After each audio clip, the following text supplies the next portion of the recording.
very good at marketing. It was, I have looked at lots of the different things here, and they really are quite progressive. But I'm not here to talk. 5. In the 1960s, that was the prediction by Watson, who was the head of IBM at the time, and he predicted that the demand for computers around the world would probably not exceed 5. It's one of the greatest visionaries in the world. In 1911, slightly prior to him, there was a gentleman that invented the light bulb. It was, and his prediction was that by 2020, we would all have the luxury of living in houses that were made of steel. It's it actually called it sumptuous steel. It was actually a luxury at that point. These were some of the greatest inventors in the world, and they came up with products and ideas, but their visions never came true. But what they created, it was products or tools that essentially got cheaper and cheaper and enabled us to create amazing things. The computer, the light bulb, it enabled the world to create amazing things. But that's about them. Now what about you? Now you're in retail, most of you, I assume it was most of you. Sorry, did we have Slim Fast here somewhere? So did Slim Fast, they didn't come? Incredible brand, it was. Most of you are in retail. I think a lot of, we've got cheese, I think we had tea, it was milk, it was anything, biscuits, I think we had, it was, but you're in retail. It's, and a lot of the innovation that's happening, it was around the world for the bigger multinational brands to enable you to sell your products anywhere in the world, has been invented. In fact, it had been invented about 5-10 years ago. It's just, it hasn't been put in your hands yet. It's until now. It's what's happening very, very quickly right now is the cost for you to globalize and to build a global retail strategy has become very, very affordable. To the extent that a lot of you people now that have these resumes saying I'm working in retail, I'm doing the strategy, will be global leaders in the next few years as you start to adopt these tools. So it's a very exciting time. I find that when I sit in rooms with people like you here that are sort of making these decisions and about to get these tools, it's an incredible time. And back in 1997, I was sitting in a room in Beijing. It was with a gentleman that was trying to raise some money for this platform called Alibaba. And we all sort of sat there and we were talking about technology, etc. But he believed that this B2B tool could create these new possibilities for brands in China, and it materialized. And as you know, he's now the richest man in China, if not in the world. But that's what's happening right now. So I'm not here really to talk about me, or really about China, but what I want to try and focus on is you, about what's going to happen to you over the next few years as these tools suddenly fall into your hands, and you can suddenly market, sell products to people that are 5,000 miles away as affordably as you can sell to a person who lives 5 miles away from your store or from your product. So that's what I'm going to try and walk you through a little bit. Who are we? Avenue51 is essentially the biggest cross-border online e-commerce company between the UK and China. We turn over about £45 million worth of retail value of goods.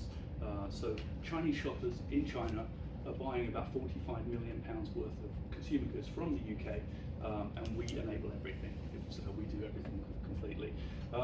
One of the interesting parts, which when I was doing the analysis on a lot of the products that we sell and actually overview of this trade between the UK and China through e-commerce, is actually the majority of the food and drink products that the Chinese consumers are buying from the UK are either not made in the UK or are not British brands. What does that suggest? So there's the Chinese consumer buying from Britain brands that are not made here and possibly not a British brand. It suggests that actually the integrity of Britain as a nation is what's drawing them.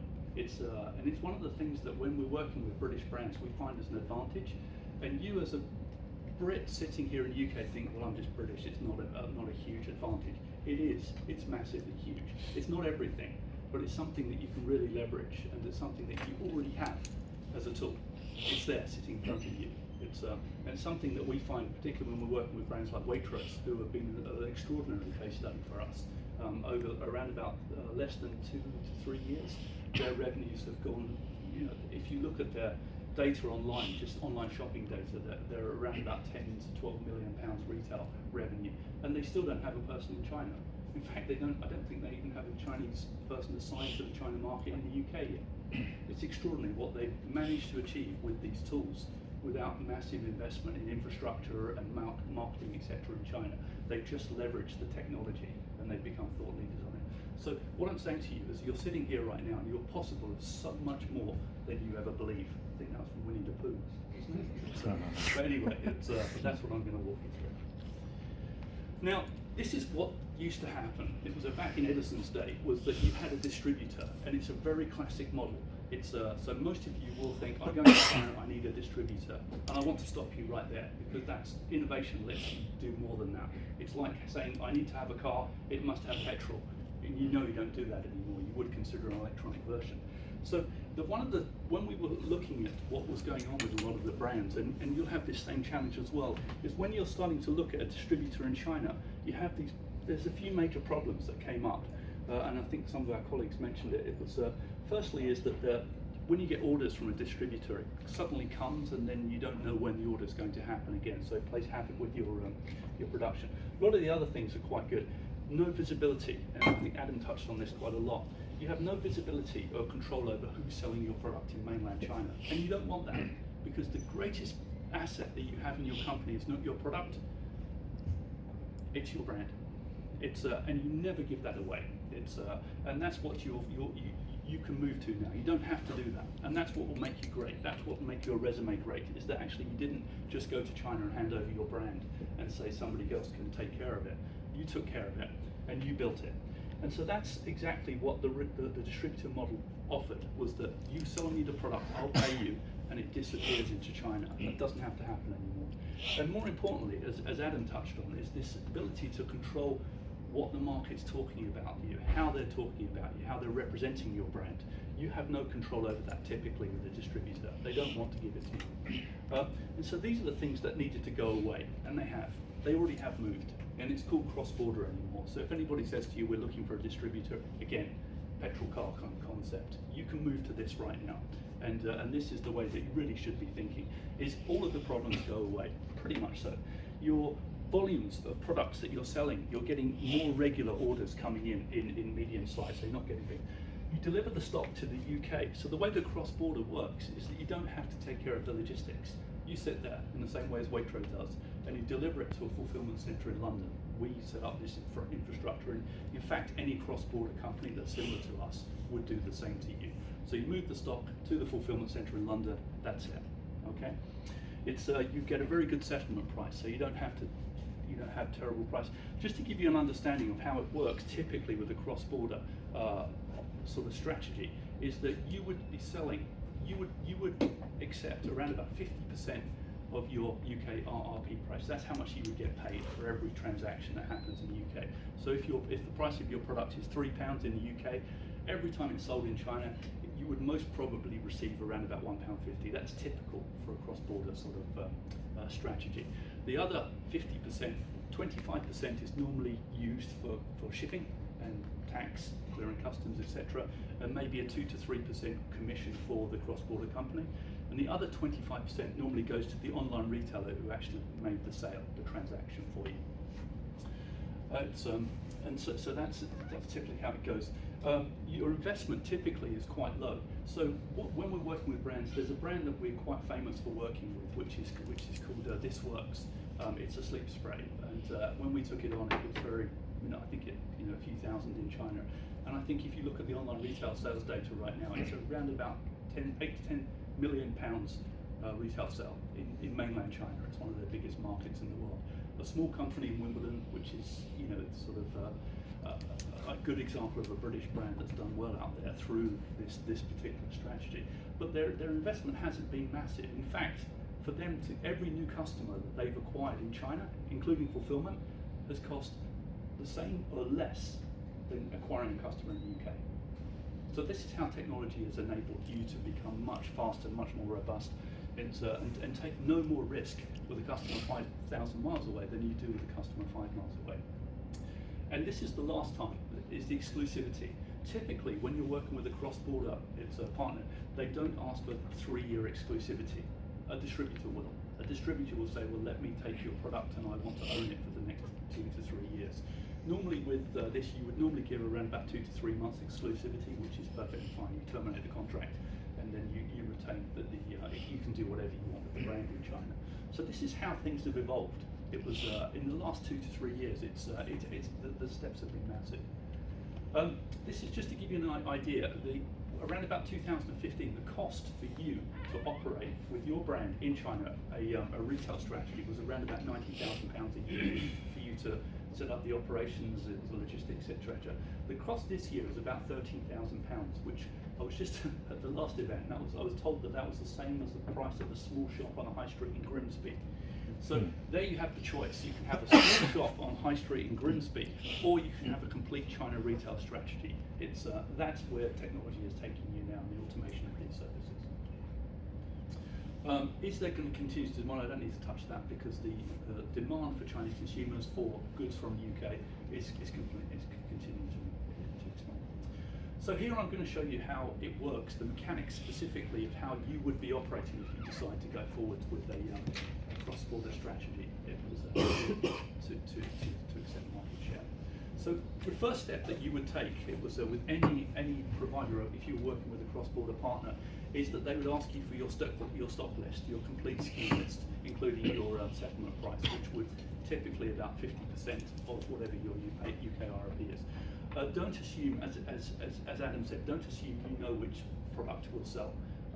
Let your cross-border partner tell you which products are going to sell in China. They will talk to the market, the online retailers, and they'll come back to you. And don't be surprised if they do choose a product range which is completely different from what you thought was going to do well. Waitrose was a classic example when we started off with the Duchy range. Do you know the Duchy range of goods that they sell there? Yeah. Prince Charles. We thought Prince Charles would do really well. We listed the products were selling reasonably well, and then we shifted across to a couple of random products on there. One was honey. You know those squeezy bottles of honey that you wouldn't even think of? Well, the press release that comes out this month from Waitrose shows that they've just sold their millionth bottle of honey to shoppers in mainland China through this method. It's phenomenal. It's outsold every single product, and it goes back to, again, it's the references to, you get this kind of super SKU, we call it. It's one SKU outsells everything else and creates this aura around your brand and your product, and it does lift every other product that you sell, but it outsells everything else.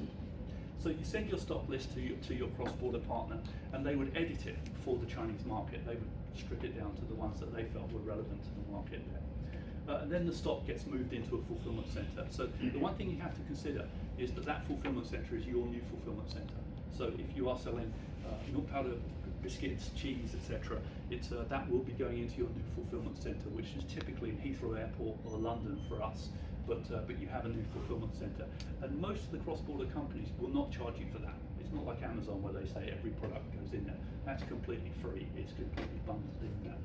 The reason that has to happen is because most of the cross-border technology platforms, like ours, we call ours E51, plugs directly into the online retailers in China, and the online retailers want to know the product is on hand. It was in a fulfillment center in China that can ship in a second. So if you follow any of the brands like Aspinall that we work with, it was Waitrose, or any of the other brands, it's when an order comes in, the shipment goes out that second. And we have a 747 of cargo flying to mainland China every single day.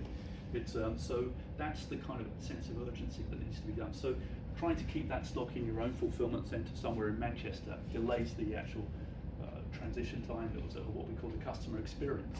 And it's not acceptable in Chinese retail. So it's a critical part that you need to consider. Now this is where it becomes a bit more exciting. So every single cross-border platform, it was a service, will have a network of online retailers. We have about 100 that we work with. So as soon as your product's in the fulfillment center, all of the translation of your brand asset takes place, and then product pages are created for you. That's what you would expect, and it's all done localized in Chinese. If your cross-border solution provider says we're going to translate your content, fire them. Do not work with them. Okay. What they need to do is rewrite the content with a Mandarin speaker. So it's not translation; it's copywriting. Okay, and that's something that's very, very critical here. So Google Translate will not cut it. Product pages are created on all of these online retailers here, and so that's at that point Chinese shoppers can come onto these websites and make orders and purchase. Yeah, it's who were the names of these online retailers that we work with? The majority of them are sort of all names that probably you're not particularly familiar with, but Tmall and Koala, which is a little koala bear, by the way, in case it is a koala bear. That's their logo, and they have a cat. Tmall actually means sky cat. So actually you've got a cat and a koala if you want to make it very, very simple that you're actually competing. And I think JD is a teddy bear now, isn't it? So I don't know. It's a dog. That's right. Yeah. So you have a dog, a cat, and a koala essentially, if you just want to visualize it. So these online retailers, we break them up into, and you will do this. You will break it up into 3 different tiers of online retailers when you're working with them. The bottom line is what we call self-operated stores. So we actually operate around about 40 different online stores, including the Royal Mail store, so we operate that for Royal Mail. I know you think of Royal Mail as people that do post stuff. In China, they're not. They're a big online retailer. It's essentially a very, very simple place for British brands to get their products listed immediately. Because we operate it for Royal Mail, pretty much any brand immediately gets accepted and put up there. As I said, they have about 500,000 shoppers a month on Royal Mail stores, so it's very, very good. Just to instantly, get your product on a reputable place and associated with other British brands on there. So that's the first tier, the online retailers. Why do you start here? Why do you not go straight to the big platforms? Anybody know? Test and learn. Test and learn is one thing. Good. It's half the way there. The reason that you'll decide not to go directly to the big, massive platforms is because they'll decline you. They'll say, actually, we will take your product, but we want you to do this, we want you to do that, we want you to change the margin, we want to take control of your brand, and you will not give away control of your brand. So you start here, and you start to build data, sales data. Remember, I think it was Adam who said, I think it's twice that it's been touched on today, is that anybody can find the sales data of pretty much their competitors' brands on China. So all of the big platforms are watching which are going to be the next SKUs, which are going to be the next brands which are going to become big in China. And if you can show on somewhere like Tmall, the Royal Mail store, that your brand is moving towards the inflection point every single day, the sales are increasing, they notice that. And then they come to you and they will say to you, we would like you to list on our store. So you want to be like the girl in the dance room that's being sought after by all the boys. You don't want to be chasing the boys. You want to be chased, and it's a critical part of your strategy that you'll be moving forwards there. So don't expect these massive sales, but be sought after, and use these small self-operated stores to do that. Waitrose is a very good example. It was of how well they've done on mainland China. One of the interesting parts that you'll find about the way that your product is being presented to the Chinese shoppers is it will change in the way that you think. So when we started showing the product page for Waitrose honey, it was that we actually put toast on there. It's with honey. I mean, you can relate to that, right? That's how it works. And one of the retailers suggested we could change that to a potato with honey on it. We did it. I mean, Waitrose was happy with it. They're always in the control, and it did very, very well for us. We saw an inflection. Then it was suggested to us that we actually put a lady with honey all over her face, because there's this concept called honey skin in China right now. Again, did it. Next sort of inflection. So what happens is that you'll see this evolving towards, it'll still be your brand identity, but it'll be adapting what the Chinese consumers and shoppers are looking for. And your partner that's helping you do this will enable you to adapt to that. You'll learn a hell of a lot. So not only will your resume look great, but you'll also have really, really lots of insight into how it works in China. Lily Chand is a great favourite of mine. It's a husband and wife that make tiny little little silver cuirass. So not a big budget. They were selling in marketplaces.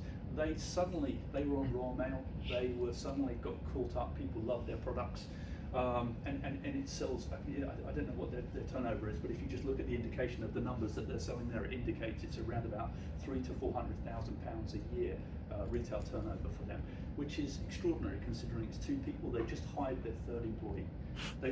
Nobody speaks Chinese in their entire company, but they have a passion for what they do and their product, and they're very British. And when you look at their product pages, it really does come across. So I'm showing you brands here that have made a very, very affordable entry. They've leveraged technology to its hill, and they're very traditional companies, but they're thinking very progressively. This Works is really probably one of our hero sort of case studies, which made us famous in the market. And again, it was you find all of these. They all started off on Royal Mail Store. They all became popular there, and then we moved them up to the next level. So now you find that the big platforms are making orders for This Works in hundreds and hundreds of thousands of pounds per time now. But it didn't start that way. It started off very, very low. One of my favourite stories on the Waitrose particular project was that Waitrose were very good when they worked with us. We explained to them that we wouldn't accept every single retailer that wanted to sell their products, and were they happy with this? They said, we don't quite understand that idea, but we're happy to follow your lead on that. And there was one of the biggest platforms, Koala, NetEase Koala, that wanted to stop their goods. We were reluctant to let them to sell it. We said, well, make us an offer. What would you do if we let you sell the Waitrose range of goods? It was very small at the beginning, and slowly they kept on coming back to us, and eventually they said, we'll do a live stream from King's Cross Waitrose directly to all of the people on the front page of our platform, which is about 40 million people a day. We said, okay. We went back to Waitrose and said, do you mind accepting this? And they said, oh, we're ready now. And we did. And again, that gets coupled with an order which is around about £200,000 to £300,000 worth of product. It was retail, and it gets shipped out very quickly. So this is what you're doing. You're leveraging that early stages because you want to be sought after. Don't get really aggressive and go straight to the top.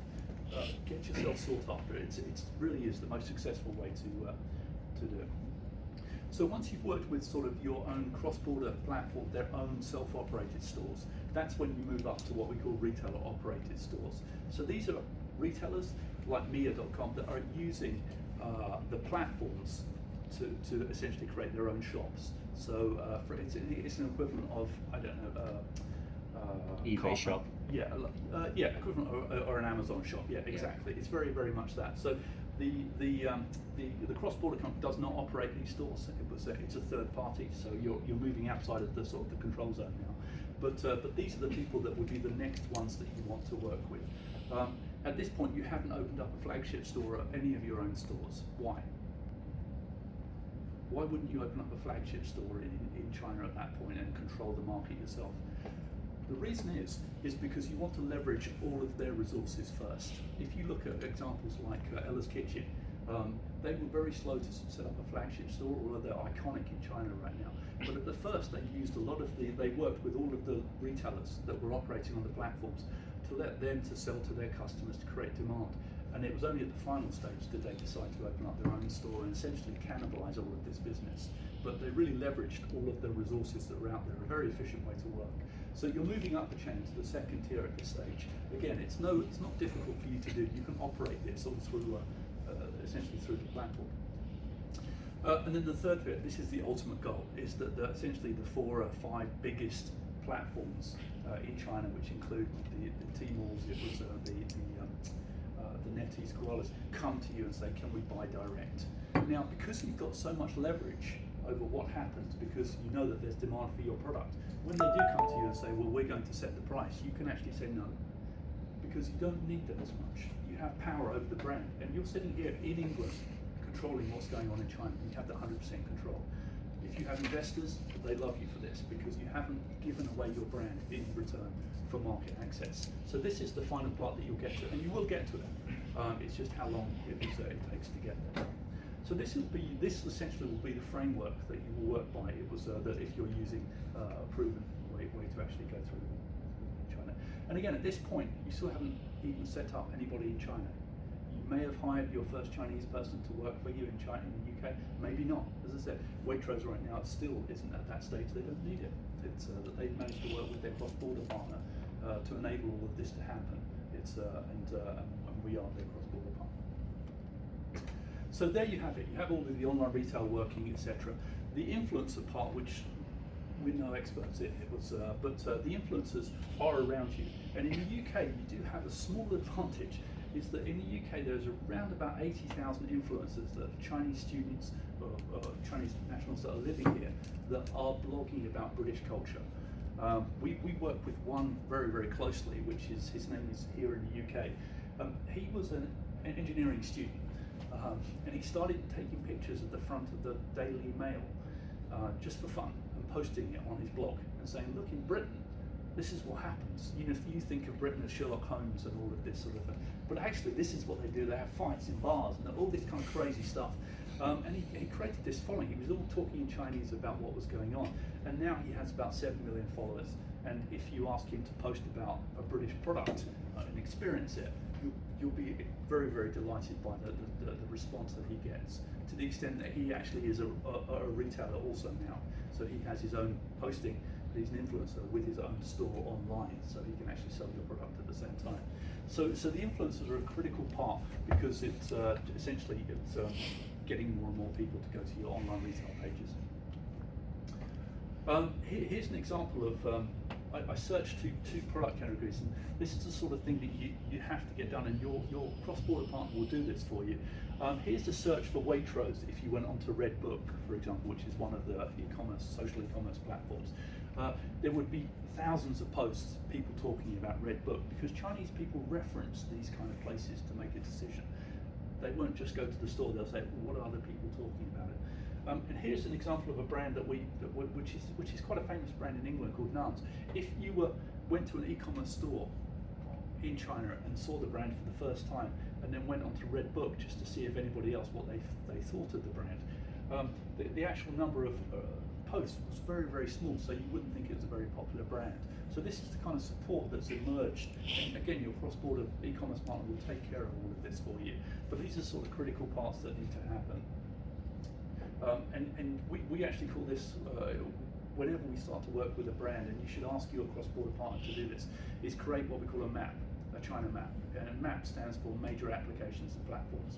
So what they'll do is they'll search your brand in all of these major and tell you what are people thinking of it, what are they saying for you, kind of referencing what we talked about earlier. How to influence an influencer. It's here is the sort of thing that you'll start doing in the UK. Again, you haven't left China. All your team are British, and you can do this. We did this for a beauty brand called Arkansas in Paris, which gives you an example of how things work. And you'll do something very similar. In fact, if you're not, it's a huge mistake. Is what you'll do is that you'll invite a lot of influencers into a room just to experience your brand. And the way that our team set this up is that the influencers come into a room. Normally, it's a prestigious place. It was we've done it quite a few times here in London as well. They come into a room. You show them the products, you give them demonstrations, and you give them the brand assets immediately. It's so little USB posts that they can actually create the product pages instantly. And you do the deal. You say, look, if you sell this product, we'll give you a 6% commission. It's and here's the pages that we want you to drive it to. It's set up. They look at it. Half of them will leave the room if they don't want to work with you or they don't like your product. The ones that stay there, they go straight over. You set them up with a booth and they start live streaming directly to their followers in China. It's incredible how fast it happens. So within a space of an hour, you've spoken to somebody for the first time, you've explained your product, they've built the product pages, and they're live streaming and they're demonstrating and using your product to millions of people in mainland China. That's how fast it is. And because they're live streaming from the UK or China, it's much more authentic. The Chinese followers are saying, oh, this really is part of Western culture, and this is what they're buying. It's so these are the sort of things that you'll integrate into your existing marketing. When you're doing something, you'll be asking for some Chinese influencers to come along as well. And again, this is the sort of structure that works really, really well. The last part that when you work with a cross-border partner is that you get paid in pound sterling, and this is critical. If you are working with, there are other people that do similar sort of services to us. First thing is that you do get paid in pound sterling, you don't get paid in renminbi. And secondly is that you get paid within 30 days. Okay, so none of this sort of 6 months credit. It's and don't start accepting this thing that we'll only pay you once the online retailer pays you. That's not acceptable. It's the 21st century and we're in 2020 now. They pay you in 30 days and they pay you whatever they sold last month. It's it's a standard right now, and you should always expect that. The last part is that your cross-border partner will take care of everything from you. So you just move the product into their fulfillment center, which is, as I said, in Heathrow or London for us. Everything else is completely the cross-border partner. So they have to ship it, they have to clear customs. If it's in bonded warehouses in China, which is another complicated thing, it's all completely their problem. Customer service is completely their problem, but they have to give you complete transparency over everything they're doing. Okay, it's a basic expectation right now. The brand is yours. They're working for you. This is not a distributor agreement. So every single month, when you are actually getting these FAQs that are evolving in China, people are complaining about something, the cross-border partner should feed that back to you. They're telling you where the product is being displayed, showing you how it's being displayed, all the data, etc., how the orders are going through, but also it's what the customers are saying about your product. It's a basic expectation that you have. And this is, I mean, for us, this is a typical platform, and most of our brands log in 10, 15 times a day right now. But it was that every single day, the way that our platform works, and you should have this basic expectation, is that you can log in and you can see which of your products are selling that particular day and on which platform it's been selling. So you can see a trajectory, you know which SKUs are going, and you can start to plan. So you can start to say, well, that SKU is taking off. We can start making more and start moving it into the fulfillment center now. So this is, again, if your cross-border platform partner does not have this, again, they're not living up to the very basic standards right now. I'm not going to talk too much about some of these others. Ella's Kitchen, I mean, I'll send this across to you so you can see some of these case studies. How much does it cost for you to do this? Is it affordable?